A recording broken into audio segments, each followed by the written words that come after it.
السلام علیکم ناظرین، پروگرام ویژن بے راجہ عاطف ذوالفقار کے ساتھ آپ کی خدمت میں حاضر ہوں۔ مولانا فضل الرحمان پر تو قاتلانہ حملہ ہو گیا، لیکن دہشت گردوں کا اگلا ٹارگٹ کون ہے؟ جی ہاں، اگلا ٹارگٹ ہیں ANP کے صوبائی صدر ایمل ولی خان۔ اس حوالے سے ہمارے پاس کچھ ثبوت ہیں جو ہم آپ کے سامنے پیش کریں گے، اور پھر مسلم لیگ نون میں آج ٹکٹوں کا فیصلہ ہوگا، جس کے بعد ایک نیا بکھیڑا پڑے گا اور لگتا ہے کہ بہت سارے نئے شاہد خاقان عباسی اس میں سے نکلیں گے۔ اس سٹوری پر بھی بات کریں گے، اور پھر پاکستان تحریک انصاف بالآخر معاملہ انتخابات کے بائیکاٹ تک جائے گا۔ یہ کیا سٹوری ہے، اس پہ بات کریں گے، مگر اس سے پہلے کہ اپنے پروگرام کو آگے بڑھائیں، آپ سے گزارش ہے کہ اگر ابھی تک آپ نے ہمارا چینل سبسکرائب نہیں کیا تو پلیز کر لیجئے، ساتھ ہی بیل آئیکن بھی دبا دیجئے تاکہ جو ہی ہمارا کوئی نیا پروگرام اپلوڈ ہوتا ہے تو اس کا نوٹیفیکیشن فوری طور پر آپ کو موصول ہو سکے۔ پروگرام کا باقاعدہ آغاز کرتے جی نئے سال کے حوالے سے۔ آج نئے سال کا پہلا دن ہے،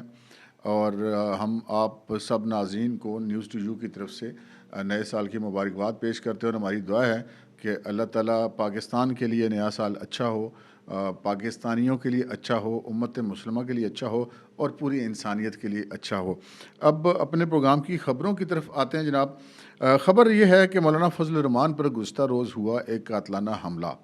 اور جو ترجمان ہیں جمعیت علماء اسلام فضل الرحمان گروپ کے اسلم غوری ان کا غالباً نام ہے،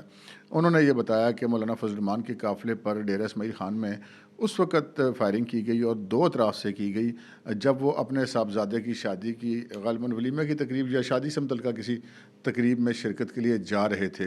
اور یقیناً مولانا فضل الرحمان پر حملہ جو ہے وہ ایک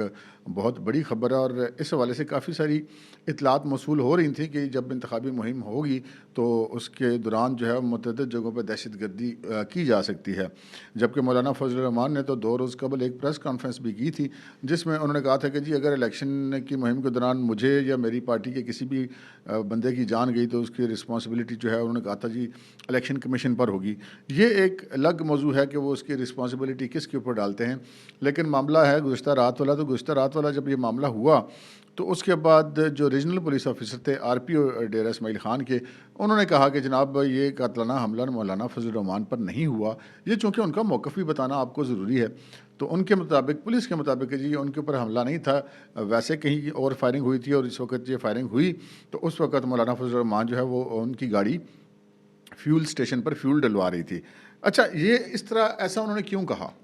یہ میں آپ کو بتاتا ہوں۔ ایسا اس لیے کیا کہ یہ پولیس کی ایک مزاج کا حصہ ہے کہ جب کوئی ایسا واقعہ ہوتا ہے تو وہ فوری طور پر اس چیز کی جو جب تک اس کے بہت سارے سالڈ پروفز نہ سامنے آ جائیں، وہ اس کی ذمہ داری لینے سے انکار کرتے ہیں، اور یہ کوشش کرتے ہیں کہ اس کی ذمہ داری جو ہے پولیس کے اوپر نہ آئے، کیونکہ مولانا فضل الرحمان بہرحال سیکیورٹی کے حوالے سے ایک اہم ترجیح ہیں، ایک اہم شخصیت ہیں، اور کسی بھی علاقے میں جب ان کے اوپر حملہ ہوگا تو جو مقامی پولیس افسران ہیں وہ کوشش یہ کریں گے کہ جی یہ کہا جائے کہ جی یہ بیسکلی ان کے اوپر حملہ نہیں تھا، تو سوائے اس کے کہ براہ راست کو گولیاں لگ نہ جائیں۔ یہ ایک میں پولیس کی عمومی جو نفسیات ہے میں اس کی بات کر رہا ہوں، لیکن یہ ایک باقاعدہ قاتلانہ حملہ تھا کہ کیسے تھا، یہ آپ اس وقت اپنی اسکرین پر دیکھ سکتے ہیں۔ ہم آپ کے سامنے ایک ثبوت پیش کرنے جا رہے ہیں، اور یہ ثبوت ہمارا کسی پرائیویٹ بندے کا نہیں ہے، کسی جمعیت علماء اسلام یا کسی سیاسی جماعت کا کلیم نہیں ہے۔ یہ آپ لیٹر جو اس وقت دیکھ رہے ہیں یہ وفاقی وزارت داخلہ کا ایک تھریٹ الرٹ ہے۔ یہ تھریٹ الرٹ جو ہے وہ سیکشن افسر سیکیورٹی 2 ہیں ڈاکٹر رائے نعیم نواز، ان کی طرف سے جاری کیا گیا تھا 29 دسمبر کو۔ یہ ذہن میں تاریخ رکھیے گا، 29 دسمبر 2023 کو انہوں نے دائر کیا تھا، یعنی کہ جاری کیا تھا یہ تھریٹ الرٹ، اور 31 دسمبر کو مولانا پر حملہ ہو جاتا ہے۔ تو یہ ایک ثبوت جو اس کے ساتھ لنکڈ ہے کہ یہ ایک حملہ تھا، اور یہ ہم نہیں کہہ رہے، یہ سرکار کہہ رہی ہے۔ اور یہ جو لیٹر اس میں لکھا گیا ہے، اس کی تمام کاپیاں جو ہیں وہ chief secretary Punjab, KP، Balochistan اور سندھ اور گلگت بلتستان اور آزاد کشمیر کے جو چیف سیکرٹریز ہیں، 6 چیف سیکرٹریز، ان کو بھجوائی گئی تھی، اور انہی 6 جو علاقے ہیں ان کے IGs کو، اور ساتھ ہی اسلام آباد کے چیف کمشنر اور اسلام آباد کے IG کو بھی بھجوائی گئی تھی، اور باقی جو وزارت داخلہ کے متعلقہ حکام ہیں ان کو بھی اس کی ایک کاپی بھیجی گئی تھی۔ اس کے اندر یہ کہا گیا تھا کہ ایسی اطلاعات موصول ہو رہی ہیں کہ مولانا فضل الرحمان اور جو JUI کے سربراہ ہیں، اور ایمل ولی خان جو عوامی نیشنل پارٹی کے صوبائی سربراہ ہیں KP کے، خیبر پختونخوا کے، تو ان کے لیے جو ہے وہ انتہائی زیادہ خطرات موجود ہیں کہ ان کے اوپر حملہ ہو سکتا ہے۔ تو اللہ خیر رکھے جی۔ کہ مولانا فضل الرحمان کو تو ان کی زندگی تھی وہ بچ گئے، یا جو اگر یہ حملہ تھا تو ان کے اوپر یہ ناکام ہو گیا، لیکن مولانا فضل الرحمان کے اوپر یہ پہلا حملہ نہیں ہے جی، یہ تقریباً چوتھا حملہ ہے ان کے اوپر۔ ان کے اوپر پچھلی 2018 کے انتخابی مہم کے دوران بھی ان کے اوپر حملہ کیا گیا۔ اس کے بعد عمران خان کے دور حکومت میں بھی ان کے اوپر 2 حملے ایسے کیے گئے، خود کش حملہ آور تک ان کے اوپر حملہ آور ہوئے، لیکن کہتے ہیں جسے اللہ رکھے اسے کون چکھے۔ مولانا فضل الرحمان بہرحال پاکستان کی سیاست کے ایک بہت اہم رہنما ہیں، اور تمام پاکستانی جو سیاستدان ہیں اور جو سیکورٹی افسران ہیں اور جو دیگر لوگ ہیں وہ تو ہیں ہی ہیں، عوام بھی ہیں، لیکن بہرحال کوئی بھی سیاستدان ہو اس کی جان کو خطرہ یقیناً نہیں ہونا چاہیے، لیکن انفارچونیٹلی ہے۔ اور اب پاک فوج جو ہے، جو گزشتہ کور کمانڈر کانفرنس تھی، ہم نے آپ کو خبر بھی دی تھی کہ ایک بڑا آپریشن کرنے جا رہی ہے ان دہشت گردوں کے خلاف، تو اس آپریشن کے بعد ہمیں امید ہے کہ پاک فوج ان دہشت گردوں کی جو جڑیں ہیں ان کو اکھیڑ پھینکے گی اور صورتحال کچھ بہتر ہو جائے گی۔ اب آتے ہیں ہم اپنی اگلی سیاسی خبروں کی طرف جناب، اور سیاسی خبریں یہ ہیں کہ آج بڑا امپورٹنٹ دن ہے بالخصوص پاکستان مسلم لیگ نون والوں کے لیے۔ مسلم لیگ نون کے اندر بہت ساری جگہوں پہ ٹکٹوں کے بہت سارے تنازعات موجود ہیں اس وقت، اور ایسا تمام سیاسی جماعتوں میں ہوتا ہے، یہ کوئی انہونی بات نہیں ہے۔ اور آج جب یہ ٹکٹوں کا اعلان ہوگا تو اس میں بہت زیادہ گرد جو ہے اختلافات کی، پھڈوں کی، وہ بیٹھ جائے گی اور کچھ نئے اختلافات جنم لیں گے۔ یقینی طور پہ جن لوگوں کو ٹکٹ نہیں ملیں گے ان میں سے بہت سارے لوگ ایسے ہوں گے جو اپنی پارٹی کی پالیسی کو یا اس فیصلے کو مانیں گے، کچھ ایسے بھی ہوں گے جو نہیں بھی مانیں گے، تو پھر نئے تنازعات، نئے بکھیڑے ہوں گے۔ اور یہ الیکشنوں میں ہوتا ہے ایسے، جب ٹکٹوں کی تقسیم ہوتی ہے تو بہت سارے لوگ ناراض ہوتے ہیں، بہت سارے لوگ راضی ہوتے ہیں۔ لیکن میں نے جو آپ سے عرض کی نئی شاہد خاقان عباسی کے حوالے سے، کہ نیا شاہد خاقان عباسی جو ہے وہ ایک تو سامنے آ گیا ہے، اور آج ٹکٹوں کی تقسیم کے بعد جو ہے مزید بھی سامنے آ سکتے ہیں۔ نیا شاہد خاقان عباسی ہم کیسے کہہ سکتے ہیں؟ وہ کہہ سکتے ہیں جناب سابق گورنر سندھ زبیر عمر صاحب کو۔ زبیر عمر صاحب نے گزشتہ شب جیو ٹی وی کے ایک پروگرام میں ایک گفتگو کی شہزاد اقبال کے ساتھ، اور اس کے اندر انہوں نے جو ہے وہ اپنا دل کھولا، اور کافی ساری چیزوں پر انہوں نے اپنی پارٹی مسلم لیگ نون کے حوالے سے کچھ خفگی کا اظہار بھی کیا، اور انہوں نے یہ کہا کہ جی جس طرح 2018 میں مسلم لیگ نون کے ساتھ ہوا تھا، اس طرح 2023 میں پی ٹی آئی یا کسی بھی سیاسی جماعت کے ساتھ نہیں ہونا چاہیے۔ اگرچہ کہ شہزاد اقبال نے کافی ان کو کوشش کی کہ وہ یہ کہیں کہ جی اس وقت ایسا ہو رہا ہے، تو انہوں نے کہا کہ انہوں نے اس چیز سے تو پرہیز کیا کہ یہ کہیں کہ ایسا ہو رہا ہے، انہوں نے کہا جی ایسا کسی کے ساتھ بھی نہیں ہونا چاہیے۔ انہوں نے ایک عمومی طور پہ جو اصولی سا موقف تھا وہ انہوں نے اپنایا، اور انہوں نے کہا کہ جی الیکشن جو ہے فری اینڈ فیئر ہونا چاہیے، اور ہمارا یہ پرانا موقف ہے کہ پی ٹی آئی ہو یا اختر مینگل ہو،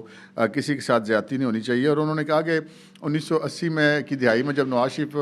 جو فوج کے ذریعے سے سیاست کے اندر آئے تھے، اس کی قیمت انہوں نے 90 کی دہائی میں ادا کی۔ اور بہرحال ان کی اس وقت سچویشن یہ ہے کہ جو زبیر عمر صاحب ہیں وہ گزشتہ بہت زیادہ جو اہم ٹنیور تھا جب نواز شریف صاحب باہر تھے، مریم پاکستان میں تھی، تو وہ نواز شریف اور مریم کے ترجمان کی حیثیت سے اب میڈیا کے اندر اپنی پارٹی کا دفاع کرتے رہیں۔ اب لگتا ہے کہ جو زبیر عمر صاحب ہیں ان کی شاید افادیت نہیں رہی، یا ان کی توقعات زیادہ تھیں، اور ان کی توقعات زیادہ تھی، پارٹی ان کو شاید کم جگہ دے سکی، لیکن اس وقت وہ بھی سائیڈ لائن ہوتے ہوئے دکھائی دے رہے ہیں۔ اور جس کا اندازہ ان کے اس انٹرویو کے دوران ان کے جو گفتگو انہوں نے کی ہے، وہ انہوں نے اس کی جو گفتگو ہے اس سے اس چیز کا اندازہ ہوتا ہے کہ وہ اس وقت خاصے دل برداشتہ ہیں۔ تو ایسا لگتا ہے کہ یہ بھی شاید کوئی ایک نئے شاہد خاقان عباسی بننے جا رہے ہیں۔ شاہد خاقان عباسی اور زبیر عمر میں جو ایک جسے کہتے ہیں مماثلت ہے، وہ یہ ہے کہ شاہد خاقان عباسی کو پارٹی نے، میں نے آپ کو بتایا کہ پرائم منسٹر تک بھی بنوایا، لیکن جو جنرل باجوہ صاحب کا آخری دور تھا اس میں وہ جنرل باجوہ کے بہت قریب تھے، اور ان کے میسیجز بلکہ باقاعدہ دھمکیاں تک بھی لے کر نواز شریف صاحب کے پاس جاتے رہے، جس کے بعد وہ نواز شریف کے جسے کہتے ہیں کہ نظروں میں وہ مقام اپنا برقرار نہیں رکھ پائے، اور بالآخر ان کو سائیڈ لائن ہونا پڑا، اور اس وقت وہ الیکشن بھی لڑنے کی پوزیشن میں نہیں ہیں۔ یہی پوزیشن زبیر عمر صاحب کی تھی۔ زبیر عمر صاحب جو ہیں وہ باقاعدہ گورنر سندھ رہے، اور پارٹی نے ان کو گورنر سندھ بنایا، اور وہ بھی جو ہے وہ جو اسٹیبلشمنٹ اور مسلم لیگ نون کے درمیان میسیجنگ کے حوالے سے بڑے اہم شخصیت سمجھے جاتے تھے۔ اب وقت بدلا ہے، اسٹیبلشمنٹ بدلی ہے، تو ان کی جو افادیت ہے ادھر سے اسٹیبلشمنٹ کے قریب کم ہو گئی ہے، ادھر سے پی ایم ایل این کے قریب کم ہو گئی ہے۔ دوسری طرف جو ان کے سگے بھائی ہیں پاکستان تحریک انصاف میں تھے اسد عمر صاحب، ان کی بھی یہی پوزیشن ہے کہ ان کی افادیت اسٹیبلشمنٹ میں بھی کم ہو گئی ہے اور پی ٹی آئی میں بھی کم ہو گئی ہے۔ تو دونوں بھائی جو ہیں وہ فی الحال اس الیکشن کے اندر ہمیں فعال نظر نہیں آئیں گے اور سائیڈ لائن اپنی اپنی پارٹیوں کی طرف سے ہوتے ہوئے دکھائی دیں گے. اور آج جب یہ پارٹی کی طرف سے ٹکٹوں کا اعلان ہوگا تو بہت سارے بکھیڑے جو ہیں وہ ختم ہو جائیں گے اور کچھ نئے بکھیڑے شروع بھی ہو جائیں گے, جو وقت کے ساتھ ساتھ ہم آپ کو بتاتے رہیں گے. اب ہم آتے ہیں جناب پاکستان تحریک انصاف کی طرف. میں نے یہ جو آپ سے عرض کی کہ مجھے یہ لگ رہا ہے جناب کہ یہ پاکستان تحریک انصاف الیکشنوں کے قریب پہنچ کر انتخابات کا بائیکاٹ کر دے گی. جو ہمارے ریگولر ناظرین ہیں وہ جانتے ہیں کہ میں ماضی میں بھی کوئی گزشتہ 1.5-2 مہینوں کے دوران 2-3 دفعہ اس خدشے کا اظہار کر چکا ہوں کہ مجھے لگتا ہے کہ پاکستان تحریک انصاف الیکشن کا بائیکاٹ کر دے گی. اب بھی اس وقت جو ہے وہ بلے کے نشان کا بھی پٹا پڑا ہوا ہے. انہوں نے پشاور ہائی کورٹ سے ایک فیصلہ بلے کے حق میں لے لیا کہ ان کو نشان ملے. دوسری طرف الیکشن کمیشن اس کے خلاف انٹرا کورٹ اپیل میں چلا گیا. اب بلے کا نشان ان کو ملے یا نہ ملے, دونوں صورتوں میں پاکستان تحریک انصاف جو ہے اس الیکشن کے اندر ایک بہت بڑی لوزر دکھائی دے رہی ہے. اور عمران خان صاحب جو ہیں وہ نااہل ہو کے جیل کے اندر بیٹھے ہوئے ہیں. تو اب پارٹی جو اگر قائم رہتی ہے, ایگزسٹ کرتی ہے الیکشنوں کے اندر, تو یہ جو 3 گروپ ہیں وہ زیادہ اس کے اندر ڈومیننٹ ہوں گے. ایک پرویز لائی والا گروپ ہوگا, ایک شاہ محمود قریشی والا گروپ ہوگا, اور ایک اعتزاز حسن بزریہ بیرسٹر گوہر والا گروپ ہوگا. یہ گروپس ہیں. پھر ایک گروپ علیمہ خان کا اور ایک گروپ بوشا بی بی کا بھی ہے. تو یہ آپس میں گتھم گتھا رہیں گے اور پارٹی جو ہے شاید یہ اس کو اپنے حتمی انجام تک پہنچا دیں گے, ایسی صورتحال نظر آتی ہے. اب اگر اس سٹیج پر عمران خان صاحب انتخابات کا اگر بائیکاٹ کر دیتے ہیں, ابھی آج کر دیتے ہیں, کل کر دیتے ہیں, ہفتے بعد کر دیتے ہیں, الیکشن سے پچھلی رات کر دیتے ہیں, جس بھی دن کریں, مجھے یہ لگتا ہے کہ عمران خان صاحب اپنی پارٹی کو الیکشن سے بائیکاٹ کروائیں گے. اس کی پیچھے بہت ساری وجوہات ہیں. ایک کہ پارٹی اب ان کے اپنے ہاتھ میں نہیں رہی. عمران خان کبھی یہ نہیں چاہے گا کہ ان کے ہاتھ میں تو پارٹی نہ رہے, وہ تو جیل کے اندر بیٹھے رہیں اور ان کی پارٹی کے ٹکٹ پہ لوگ یا ان کی پارٹی کے حمایت یافتہ لوگ, چاہے وہ کم ہی تعداد میں ہوں, 10, 15, 20 کی تعداد میں ہوں, وہ اسمبلی میں پہنچ جائیں اور اپنی جناب اسمبلیوں کی رکنیت کو انجوائے کریں. تو خان اتنے پیار ہوئے جیل اور خان جیل میں پڑا رہے. تو خان صاحب اس مزاج کے آدمی ویسے ہیں نہیں. پھر دوسری بات یہ ہے کہ وکٹم کارڈ جیسے کہ انہوں نے ایک طوفان اٹھایا, اور 2450 سے زیادہ ان کے امیدواران کا آزاد نامزدگی داخل کرائے, جن میں سے کچھ مسترد ہو گئے اور زیادہ تر جو مسترد ہوئے وہ ٹیکنیکل بنیادوں کے اوپر ہوئے. کہ اگر ایک امیدوار نے اپنے تجویز کنندہ یا تائید کنندہ کا نام جو ہے وہ دوسرے حلقے سے لیا ہوا ہے, تو اس کے تو کاغذات نامزدگی مسترد ہی ہونے ہیں. بہت سارے ایسے ہوں گے جو جان بوجھ کے ایسا کیا ہوگا الیکشن کے خرچے سے بچنے کے لیے. بہت ساروں کے ساتھ ہو سکتا ہے ہاتھ ہو گیا ہو. پھر بہت سارے لوگ اندر بیٹھے ہوئے وہ الیکشن لڑ رہے ہیں, تو لازمی بات ہے باہر رہ کے بندہ جس طرح اپنے کاغذات نامزدگی کی جو کہتے ہیں کہ اس کی کیئر کرتا ہے, اس کا خیال رکھتا ہے کہ یہ صحیح ہے نہیں ہے, وہ تو وہ اس کے بغیر داخل ہوں, تو وہ سچویشن بھی نہیں ہوتی. تو اس وقت سچویشن یہ ہے کہ پاکستان تحریک انصاف اگر الیکشن میں رہتی بھی ہے تو اس کے سکسیس کے نہ صرف یہ کہ چانسز بہت کم ہیں, بلکہ پارٹی بھی عمران خان کے ہاتھوں سے 100% نکل جانے کا امکان ہے. 90% تو نکل ہی گئی ہوئی ہے, لیکن 100% نکل جائے گی. تو عمران خان صاحب ایسا کبھی نہیں چاہیں گے. تو ابھی اگرچہ کہ بیرسٹر گور نے کل کہا کہ یہ اس چیز کا سوال ہی پیدا نہیں ہوتا کہ پاکستان تحریک انصاف جو ہے وہ الیکشن کا بائیکاٹ کرے. الیکشن تک میرا بھی ذاتی یہ خیال ہے کہ یہ قانونی جنگ ایک جاری رہے گی, اور اس دوران کبھی وہ بلہ آ رہا ہے, کبھی جا رہا ہے, کبھی کسی کو الیکشن لڑنے کی اجازت مل رہی ہے, کسی کو نہیں مل رہی. یہ تماشا چلے گا کچھ عرصہ اور انتخابی مہم کے دوران, اور پھر بہت زیادہ امکان ہے اس چیز کا کہ کسی بھی وقت اعلان آ جائے کہ جناب پاکستان تحریک انصاف نے الیکشن کا بائیکاٹ کر دیا. اس کے بعد وہ مظلوم بھی بنیں گے اور پارٹی بھی عمران خان کی اپنے ہاتھ میں رہے گی. اب تک کے لیے اتنا ہی, اجازت دیجیے. اللہ حافظ.